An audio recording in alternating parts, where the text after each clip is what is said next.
বাংলাদেশ ক্রিকেটে দীর্ঘদিন ধরে একজন সাফল্য কোচ হিসাবে পরিচিতি মোহাম্মদ সালাউদ্দিন। তবে তার অধ্যায় এবার শেষ দিকে। বাংলাদেশের নতুন ব্যাটিং কোচ হিসাবে দায়িত্ব পেয়েছেন মোহাম্মদ আশরাফুল। তবে নির্ভরযোগ্য এক সূত্রে জানা গেছে, বাংলাদেশকে ছাড়িয়ে এবার আফগানিস্তানের জাতীয় দলে কোচ হিসাবে যোগ দিতে পারেন মোহাম্মদ সালাউদ্দিন। অন্যদিকে ইংলিশ কোচ জনার্থনের সঙ্গে সম্পর্কর ফাটল ধরেছে আফগানিস্তানের ক্রিকেট বোর্ডের। তবে সাম্প্রতিক তারা নতুন কোচ হিসাবে নিয়োগও দিয়েছেন, সামাজিক যোগাযোগের মাধ্যমে বিজ্ঞপ্তি দিয়েছেন। এই সুযোগে আলোচনায় এসেছে বাংলাদেশের দলের সিনিয়র সহকারী কোচ সালাউদ্দিনের নাম। এদিকে কুমিল্লা ভিক্টোরিয়ার্সের কোচ হিসাবে মোহাম্মদ সালাউদ্দিনের অধীনে খেলা আফগানিস্তানের তারকা রশিদ খান, মোহাম্মদ নাবি এবং ফজলুল হক ফারুকী ইতিমধ্যে আফগানিস্তানের ক্রিকেট বোর্ডকে প্রস্তাব দিয়েছেন সালাউদ্দিনকে জাতীয় দলের কোচ স্টাফ হিসাবে যুক্ত করার জন্য।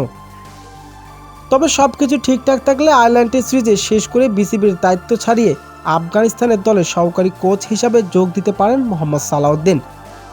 বাংলাদেশ অন্যতম সফল ঘরোয়া ক্রিকেটার কোচ হিসাবে এই নতুন কোচের দায়িত্বের যাত্রা শুরু করতে যাচ্ছেন মোহাম্মদ সালাউদ্দিন।